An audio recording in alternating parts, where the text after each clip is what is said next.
안녕하십니까? 좋은 아침입니다. 오늘도 여호와의 회의에 오신 분들을 환영합니다. 오늘 주신 말씀은 열왕기상 13장 4절입니다. 이 말씀 제가 받들어 읽습니다.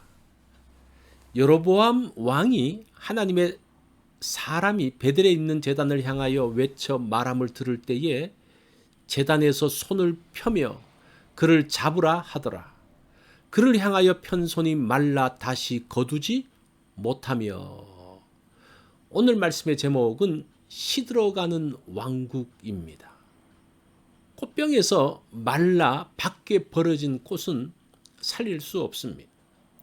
이미 뿌리가 잘려져서 더 이상 영양분을 공급받을 수 없기 때문입니다.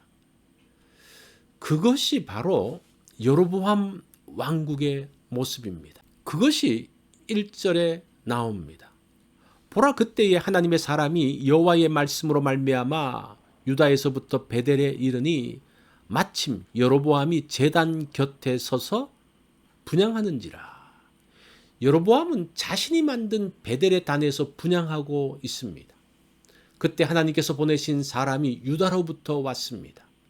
장차 베델의 단이 사람의 뼈를 불사름으로 부정해질 것을 예언합니다. 그 징조로 제단이 갈라지고 그 위에 있는 재가 쏟아질 것을 말합니다. 그곳에서 분향하던 여로보암이 듣고 있다가 손을 펴서 그 사람을 잡으라고 소리칩니다. 그러자 편손이 그대로 말라서 거두어 드릴 수 없었습니다. 그때의 제단이 갈라지면서 제단에서 재가 쏟아졌습니다. 이 사건은 여로보암에게 큰 충격이 되었습니다. 단과 베델에 있는 금송아지 단이 정착되어 가고 있는 시점에 이 사건은 금송아지 단을 부정하는 일이 되었기 때문입니다.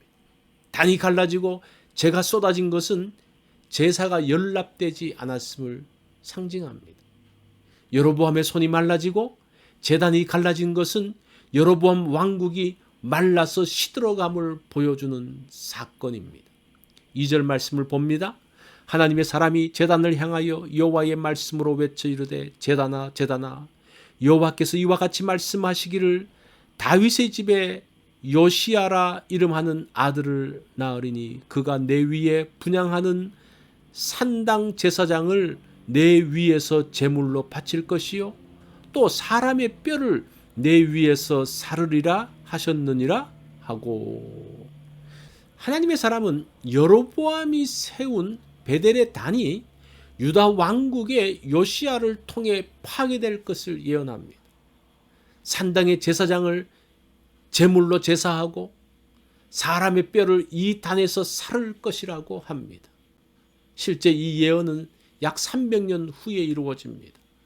유다 16대 왕인 요시야는 베델의 단과 산당을 부수고 묘실에 있는 해골을 가져다가 단 위에서 불사릅니다.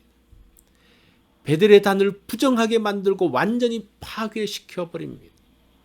뿌리가 잘려진 꽃처럼 여로보암 왕국은 마르고 시들어 버릴 것입니다.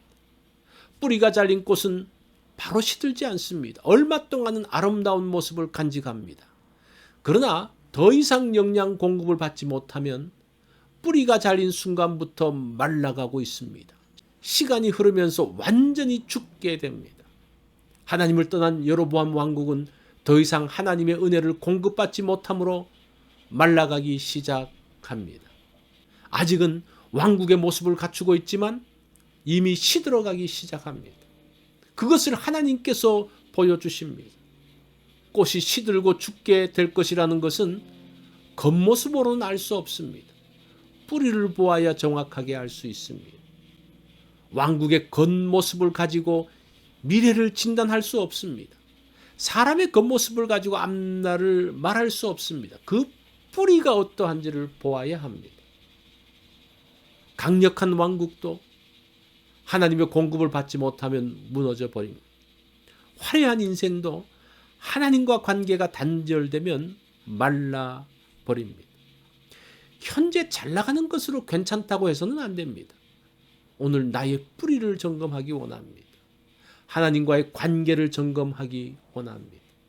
아름다운 꽃도 뿌리가 잘린 순간 죽음의 문턱을 넘게 됩니다. 하나님의 공급이 끊어진 인생도 죽음의 길로 접어듭니다. 잠시 동안은 잘 나가는 인생으로 나아갑니다. 오늘 나의 외형이 아닌 뿌리를 점검하기 원합니다. 이것이 오늘 여호와의 회의에서 주신 말씀입니다. 오늘 하루는 겉모습이 아니라 나의 뿌리를 다시 한번 돌아보는 그러한 날이 되기를 바랍니다.